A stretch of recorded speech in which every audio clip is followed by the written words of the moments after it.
la chaîne qui vous édifie. Le même disciple, on a auparavant, ils sont venus dire à Jésus que Jésus, en tout cas aujourd'hui, te souhaite, bah, esprit est aussi biso. Mais le même disciple, Bible il y avait un homme. Papa, où est-ce qu'il y a moi na ye? Pe moi na est-ce qu'il y a maladie lunatique. Lorsqu'on dit lunatique, c'est-à-dire est-ce qu'il y a maladie ndeke. Pe maladie en épilepsie, parce que épilepsie, et ça n'a pas de démon géant dans la organisation, il y a pas de démon. Ici, j'encourage pas les démons. Ici, j'encourage pas les sorciers. Mais ici, je lève le nom de Jésus qui est au-dessus. L'icolo, il y a pas combonios. Le nom de Jésus est ça plus qu'un malade lunatique. Le nom de Jésus. Tu as déjà remarqué que ton enfant a une sorcellerie, moko, il y a ma casse. Tu as déjà remarqué une chose dans ta foyer, dans couple, et si makate. Tu as déjà remarqué que ton mari, mobali na yo, a comment vivre dans basi musuli banda. Tu as déjà remarqué que moi si na yo, makambo tambo la kate. Quand tu as remarqué cela, tu dois aller chercher les hommes de Dieu, les hommes que Dieu a ouverts, les hommes que Dieu a donné le mandat. Parce que comme même Moutou, au comment on a fait un mandat. Oui, pour faire des délivrances, tu dois avoir le mandat. Tu dois avoir un mandat. Et ça, ça a un mandat. Il y a beaucoup de gens que Dieu a enseigné la bango bolam. Basé belé maman. Yo makama mukande zo simbate okanyi maboko pourquoi? Benga prophète Grevis sera raté. Et ça ngaité. Nzambo asa kati nanga. Aosala makambo muta mokila ko ndima nangote. Oui, là je vous assure. Dieu qui est à moi, aosala makambo muta mokila ko ndima te. Papa oyo comme neza papa papi ndambola. Papa waza na France. Landa témoignage à papa oyo. Asali mikolo bele papa on a problème na ye. Aluka mukanda zo akamukanda te. Yoka makamonza masali papa o comme ne papa papi ndambola. Oluke même na réseau sociaux comme na papa o. Okosoanobi qu'est-ce que Dieu a fait à travers l'homme de Dieu, les prophètes Grevis et Ratarate. Mukande kanga mezo akate abimakate. Ebimakate. Et tant que benga papa na benga basali na nzambe bele. Na benga batebele makambo simbate. Mais ayo benga nzambe. Yoka témoignage na ye o nzambe asali pona papa o. Tona na audio na ye.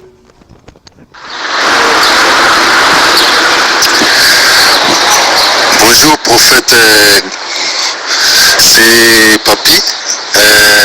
Natike bino natike le voice oyo par rapport ya mikanda na ngai ndenge tozalaki na prière malgré nga pe naza na mwa ba contre-temps mais nzambe asungaki lobi bazongiselaki ngai mikanda na ngai bon nangaki napesa yo message c'était hier comme nazalaki mwa na contre-temps nde nabaki nasala o message mpona lelo donc nzambe asali bikamwa na ye nakomisi nzambe vraiment na oyo asali mpona ngai na canal na yo prophète na ngai donc nzambe azwa lokumu na kombo na Jésus Christ.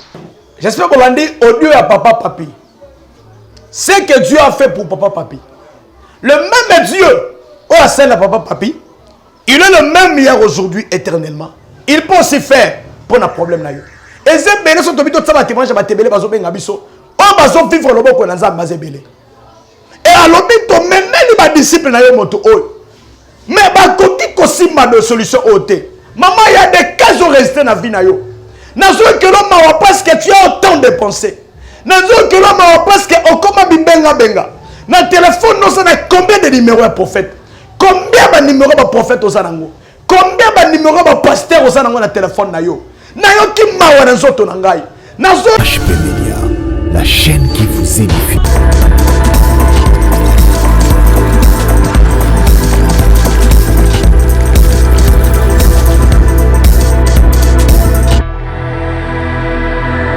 Kimia na nzambe na mabota na bino, kimia na nzambe na ba vie pe na ba famille na bino.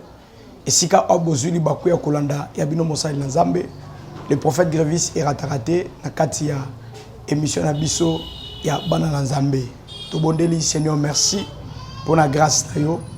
Merci pour la faveur yo permettre biso to mona lisusu na tongo na lelo na HP Media pour na kolobana tina ya kombo na yo. Tika temolimu na yo nzambe ape makati na biso nyonso tokoloba ezampo lokuma kombo na yo na kombo na Yesu amen. Nzambe apambola biso na yebi kesali mikolo ebele tomoni te na rendez-vous na biso mosala na biso ezali mosala moko tobimaka trop, to déplaçaka trop. Et nazo pambola nzambe na bandeko ba pesa biso confiance ya koyoka biso ya kolanda biso bandeko ba pesa biso confiance ya kobengisa biso même na ba église na bango pona koteya. En tout cas, nzambe nanga apambola bino naza reconnaissant. Je suis d'abord reconnaissant mais dans lobby un grand merci na nzambe pour l'opportunité wa salinga ya komona lisusu lelo pona koloba na tina ya part na nzambe. Un grand merci na couple GH ya maman EHP ainsi que papa EHP. Merci pour la faveur na bino, merci pour la fidélité, merci pour l'amour bozo apporté vis-à-vis na biso couple GH. Donc nzambe apambola bino et je dis aussi un grand merci na maman sociale ainsi que papa social, couple social. Bango ba se décider à cause de charge à soutenir orphelinat oyo ya fondation lobby ya moto et l'ongo na prophète Grévis et Ratakate. Voilà, nzamba pambola vraiment libota nyonso ya maman sociale ainsi que papa social bazala béni. Je dis aussi un grand merci na ba bonne nyonso balandaka biso na EHP Media o ba benga biso o bazaka na souci ya koluka biso nzamba pambola bino. Pourquoi pas dire un grand merci na papa Charlie pour na musala kitoko, papa Dédé pour na musala o basalaka kozwa biso na chaîne au koleksa biso sans payer quelque chose, c'est pas donné à tout le monde. Voilà, nzambe vraiment zala pe a récompenser bango. Lelo nzamba tindenga toko solola, même ça biso à chaque fois que koya na ngai zalaka pamba te. Si je viens, c'est parce que Dieu a passé un message moko na ya ko parler na peuple na ye o eza thème toko lobela sir. Le délivrance ya ba cas résistant, délivrance ya ba cas oyo ezo résister. Parce que nzamba tali lo lengeni ndeko asambeli, lo lengeni ndeko oya gêné, lo lengeni ndeko aluki asali nyonso mais azui et l'autre côté. Voilà, nzamba tininga lobi Grévis kende, je te donne le message, va propager le message, va prêcher cette message, va dire à mon peuple memela bango bilei oyo. Vous savez comme Moïse, qu'est-ce qu'il faisait? Moïse montait à la montagne de Dieu. Il priait, il prendrait, Moïse prenait problème, il y a peuple, abaneko matanango na montagne, comme même l'ensemble ba problème au peuple azo sibir, pe na retour qu'on soit solution pas n'ensemble, qu'on ramène vers peuple. C'est ça un prophète. Un prophète, c'est quelqu'un d'abord qui s'est sacrifié pour le peuple, qui s'est sacrifié pour le fidèle au Nzambe à Pesibango. Voilà, yango zali thème au Nzambe atininga tolo belango na tongo na lelo. Tokotanga makomi na Nzambe. Ozananda kozolanda biso fongo la Bible na yo nazala mokane na Nzambe na Matthieu chapitre 17 le verset 14 à 18. Mais avant toutefois kotanga passage oyo na kolingana répondre na ba question bandeko batuna kibiso babenga kibiso koloba pourquoi ça la maka na ko benga serviteur de Dieu musu na problème nanga asambeli a gêner a kotima bondeli mes solutions et monanité na ko biso premier élément il faut savoir la délivrance et pesa mela mutonyo sauté. Tout serviteur de Dieu azana don ya délivrance té. Tout serviteur de Dieu azana don ya délivrance té. Au moins pasteur mususu, il est l'homme de Dieu, il est un serviteur nzambe pe ayebiye. Abanga nzambe, mais lui il est limité peut-être dans l'enseignement. Oui. Ce que je vous dis, je sais ce que je vous dis parce que tout serviteur de Dieu azana capacité à faire la délivrance té. Oui. Yango comme les gens batumsu ba esprit et résista que pas na bango mais les gens batumsu ba esprit et obéira ka bango to tanga on la Bible pour comprendre par rapport à thème o Nzambe atindi biso to lobela na tongo na lelo nazama mokana Nzambe na Matthieu chapitre 17 le verset 14 à 18. Parole du Seigneur, je lis au nom du Seigneur Jésus-Christ. Il est écrit ceci en entendant la version Thomson, il est écrit lorsqu'il fit arriver près de la foule, un homme vint se jeter à genoux devant Jésus et dit, Seigneur, aie pitié de mon fils qui est lunatique et malade. Il tombe souvent dans le feu et souvent dans l'eau. Je l'ai amené à tes disciples et ils n'ont pas pu le guérir. Soulouni Nandaku, le verset 16. Je l'ai amené à tes disciples et ils n'ont pas pu le guérir. Jésus répondit, race incrédule et perverse, jusqu'à quand serai-je avec vous? Jusqu'à quand vous supporterai-je? Amenez-les-moi ici. Le verset 18. Jésus menaça les démons qui sortaient du garçon et celui-ci fit guérir à l'air même. On acclame la parole de Dieu. Et si vous allez bêter ma boko pona maloba nanzambe. Na bandeli koloba temo nzamba tindika na loba na tongo na lele zali. La délivrance des cas résistance. Ba délivrance ya ba cas oyo et résistant. Et ça na ba stérilité ya résistance ezali. Et ça na ba maladie ya résistance ezali. Et ça na ba chômage ya résistance ezali. Et ça na ba difficulté résistant ezali. Des choses qui demeurent, des choses qui résistent. C'est-à-dire tu as autant prié, tu as autant gêné pour cette chose, mais et si maté soit solution té. Nenzamba tindinga lobi Grévis kende na ESP Média va annoncer cet évangile et va dire aux gens, les gens qui vont te croire, les gens à qui bako pèse sa confiance, ces gens à ta problème dans le oumela bako sa solution na yango. Bible sobe te la biso histoire moko. Mais avant de mettre l'histoire au Bible sobe te la biso, tu dois comprendre ceci. Dieu nous a donné déjà son autorité. Il dit tout pouvoir qui m'a été donné, je vous le donne. Nzambe apesa biso nguya na ye oyo ye moko banda ko utiliser. Si Jésus-Christ maladie mon côté, citation mon côté, et banda ko résister devant Jésus-Christ, c'est alors le même esprit que Jésus a, le même esprit que Jésus avait, c'est le même esprit au Nzambe apesa biso pour vous dire aussi que vos problèmes ont qui résistants et résister les soudés. C'est ça notre rôle. C'est ça notre mission. On Nzambe a tiré les bisous sur la terre. Et Dieu m'a dit, avec Grévis va annoncer cela, parce que je vois des mamans qui ont semé, qui ont donné leur offrande. Même à Kamnabango Simbarakakate. Ils ont sacrifié. Ils ont fait ceci. Ils ont fait ceci. Même à Kambunabango et Simbakate. Makamunabango et Zotambolate et Zomarchete. Bible sobe la biso histoire à Jésus-Christ avec ses disciples. Kobo sanate, le même disciple Oba Yeshua qui devant cet enfant, ce sont les mêmes disciples qui ont venu dire à Jésus. En tout cas, Yesu to sepeli. En tout cas, milieu mabe to sibiso. En tout cas, ba esprit est bimi. En tout cas, on a fait ceci. En tout cas, on a fait ceci. Mais devant les cas, il y a moi na lunatique et simbite échoué. Je vais vous dire une chose. Homme de Dieu, landanga na bokebi. Tu peux être un homme de Dieu. Tu pries pour les malades, malades de Biki. Avant de signer, tu dois s'assurer en toi. Tu as l'esprit supérieur. Oui. Il y a certains démons, Babi Makana imposition de main. Il y a certains démons, Babi Makana prière simple. Mais il y a certains esprits, Babi Makana prière à gêne et sacrifice. Le même disciple, on a auparavant, ils sont venus dire à Jésus que Jésus, en tout cas aujourd'hui, te souhaite, bah esprit est aussi biso.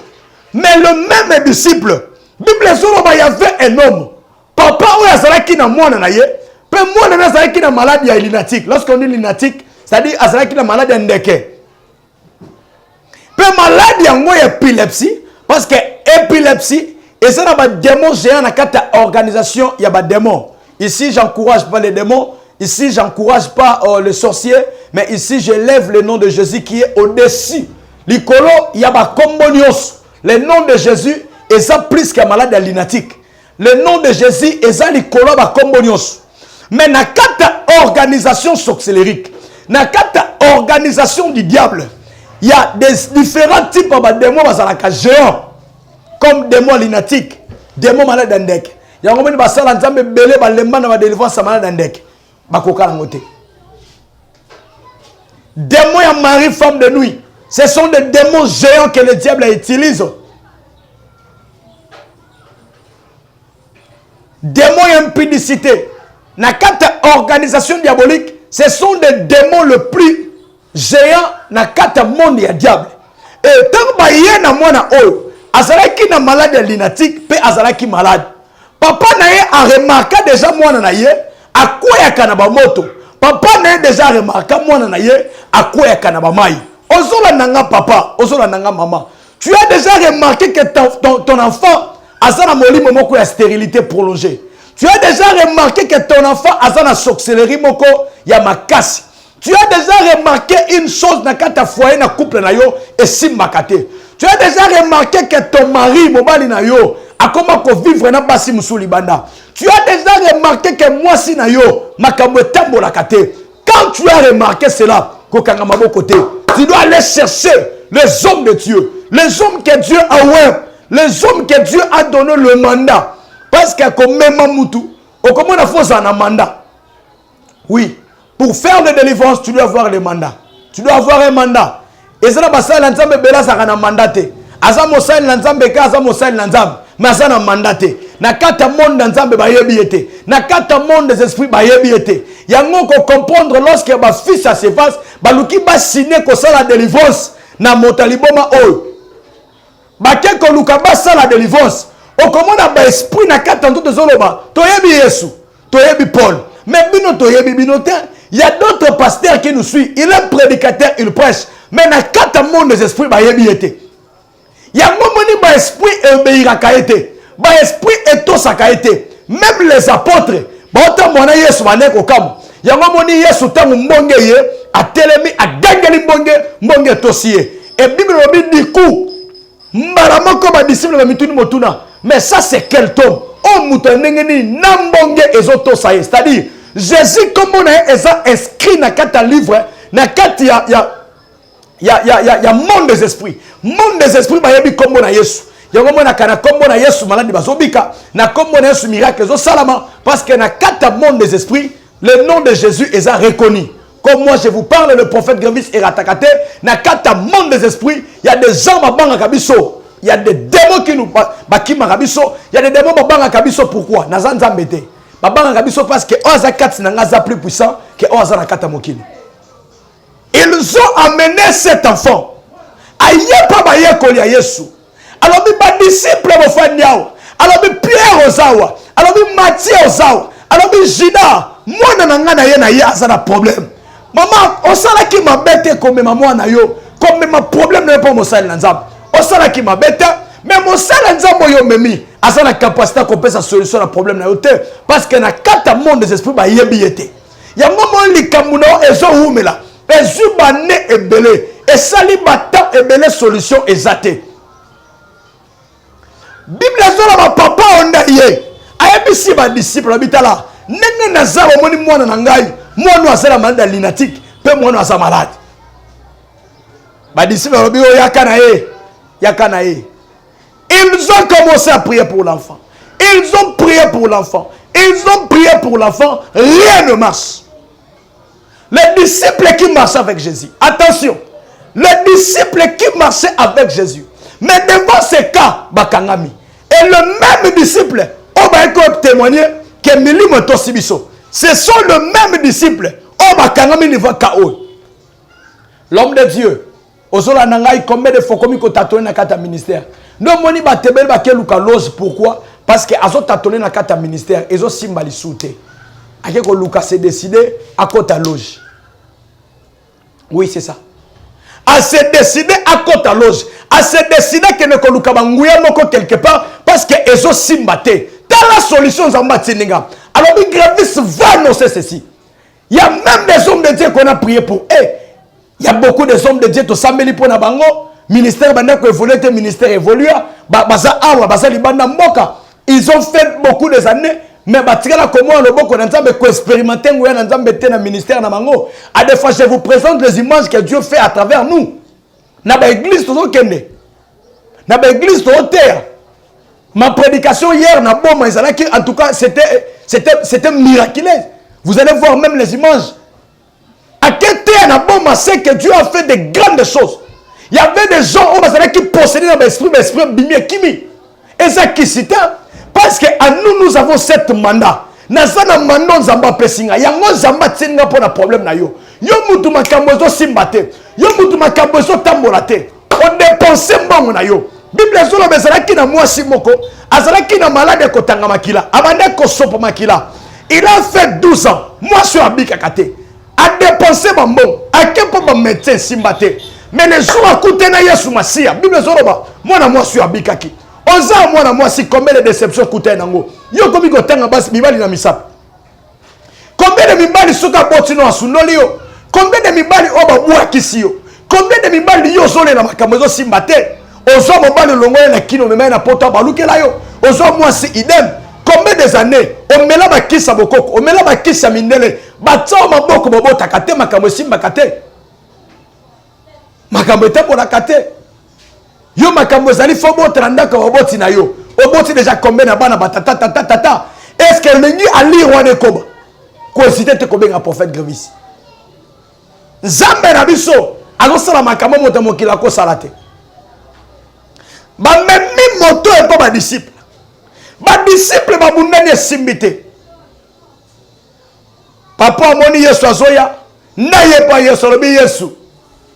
Yokelanga mawa amibwaki na mabele na kolela alobi yokelanga mawa Yesu ne nazao mwana na ngai aza lunatique mwana na ngai aza maladie mwana na ngai aza na ba difficulté na ye ne pas ba disciple na yo ba disciple ba bondeli banda tongo tito komi na midi oyo eloko ezo salama te mama délivrance baluka ngona mutalo tokote baluka délivrance te na un prophète oza na église te il y a beaucoup de prophètes en bila. Ami comme ça prophète yemoko, ami comme ça pasteur yemoko à l'église.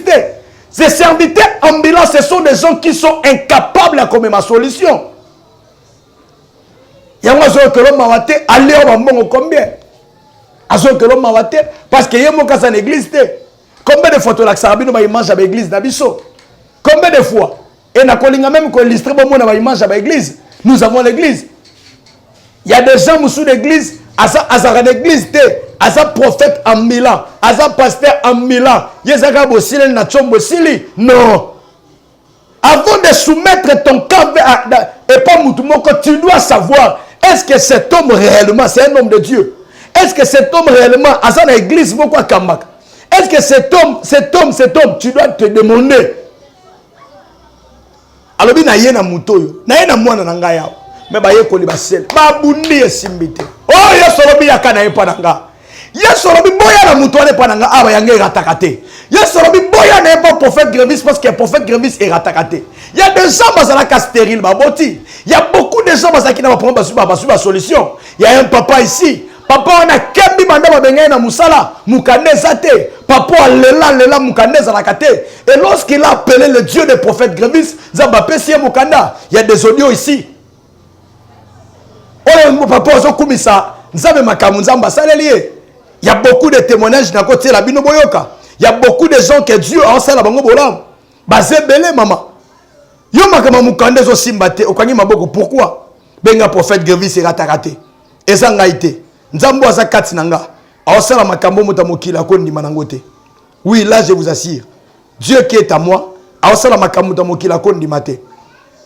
Papa oyo comme neza papa papi ndambola. Papa waza na France. Landa témoignage à papa o. Asali mikolo bele papa on a problème na ye. Aluka mukanda zo akamukanda te. Yoka makamonza masali papa o. Comment ne papa papi ndambola. Oluki même na réseaux sociaux comme na papa o. Okosoanobi, qu'est-ce que Dieu a fait à travers l'homme de Dieu, les prophètes Grevis et raté. Mukande kanga mezwakate, abimakate. Ebimakate. Et tant que so benga papa na benga basali na nzambe bele. Na benga batebele makambo simbate. Mais ayo benga nzambe. Yoka témoignage na ye o nzambe asali pona papa o. Tolanda audio na ye.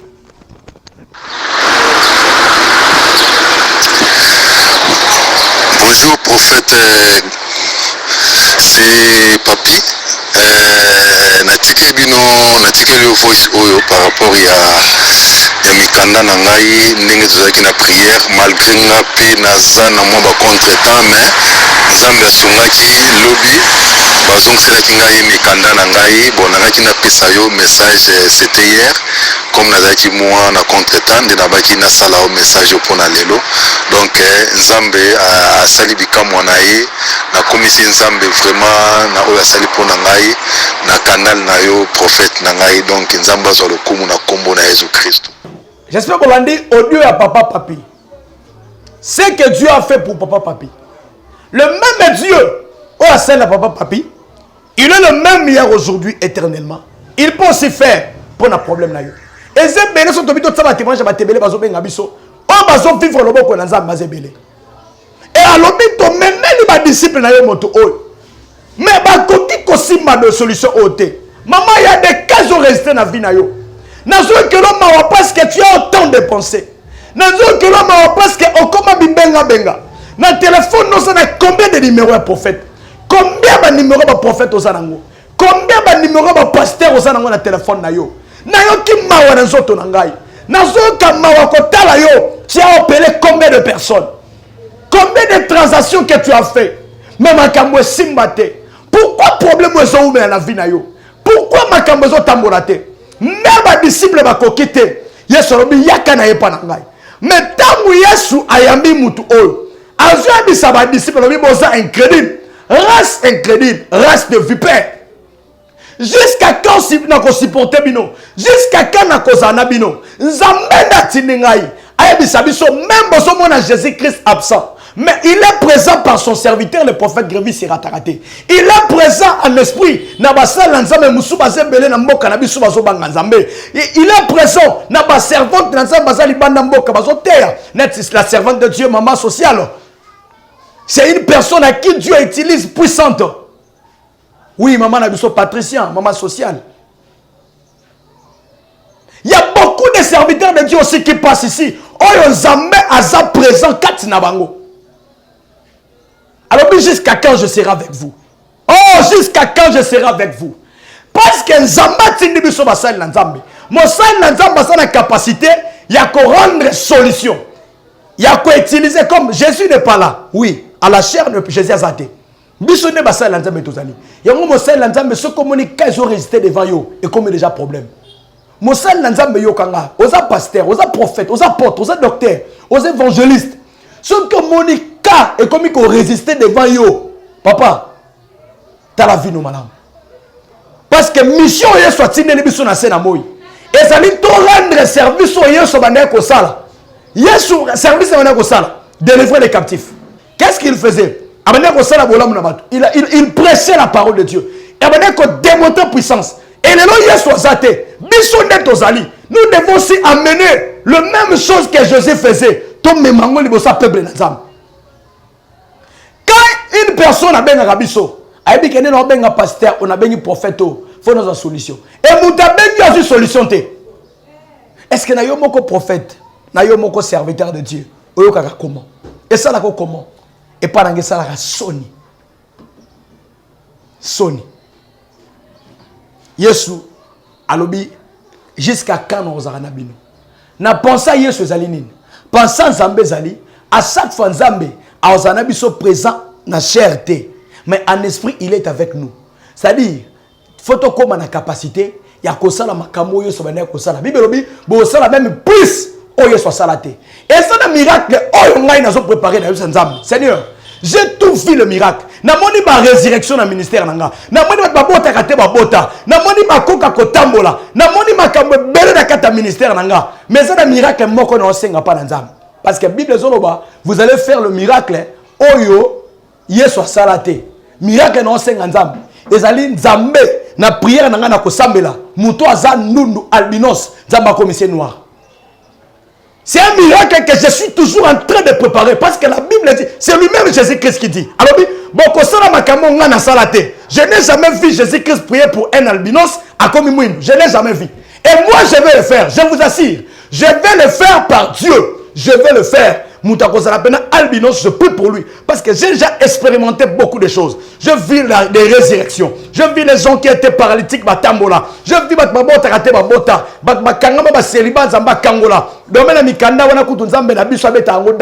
tous les promos Jésus-Christ de Nazareth. Le Dieu a la limite. Zambo a la frontière. Il y a un problème. Cosité te kobenga biso. Makambo do tambola te mama.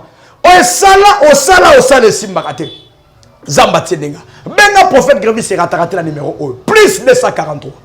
89 62 55 846. Nalobi plus 243. 89 62 55 846. Autant de problème. Obela diabète. Obela AVC. Okotanda kobela. Otambola raté. Il y a une maman. qu'on a prié pour lui. On s'en va au bixé na AVC. Moi, on est en Suisse, à Zolanangaï. Papa Gelon, Nzamba Pambulayo. Papa, on a maman na etang azalaki awa na kini awa. Maman na ye azana AVC et kangai atambola kate.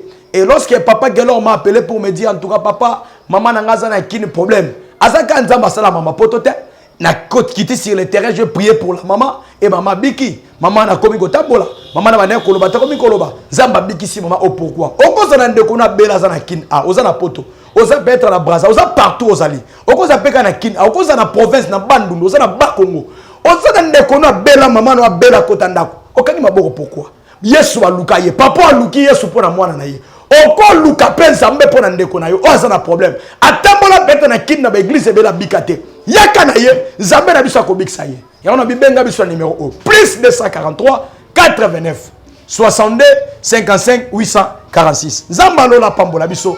De partout bozui libaku ya kolanda ya bino mosali na Nzambe, le prophète Grevis et ratarate. Na profité ko sala ko pesa communiquer otoza nango.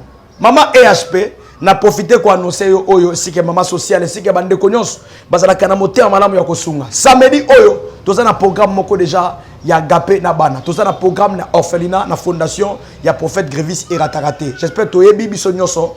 Orphelinat ozo kawamana maboko ya prophète Grevis et ratakate to komi une affaire il y a 45 bana o to komi na bango oyo Nzambe azopesa biso to tambwana bango malembe et na yango en effet to se décider ki boy samedi oyo to za na posa ya ko sala un petit sortie moko na bana ko lia na bango ensemble ko mela na bango ensemble azape mutu lokola yo to za na bana oyo biso tozwa tozwi en charge toza na programme on est samedi, j'espère que vous avez même pas image koleka.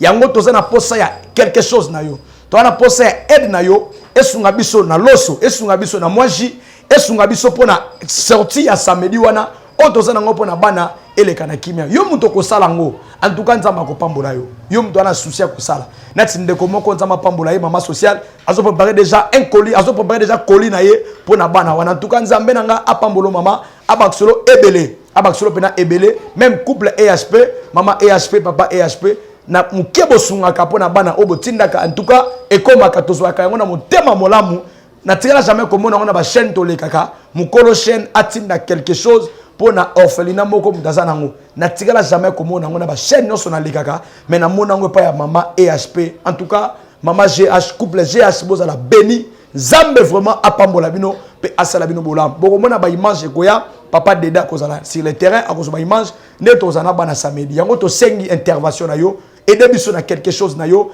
aider biso na mwa muke na yo et Nzamba kozanga te ko pambola oza pe na sujet oza na posa ya problème mo basambela po na yo et kozala malam po alokumu na Nzambe alola apambola bino de partout bozuli bako kolanda bino mosali na Nzambe le prophète Grevis et ratakate merci Nzamba lola apambola bino Seigneur na pamboli bota na yo o balandi matea o na lingi bazala béni wa ko benga biso azala décider à vivre le boko na yo na kombo na Yesu amen ciao que le Seigneur Dieu vous bénisse abondamment merci HP Media, la chaîne qui vous édifie.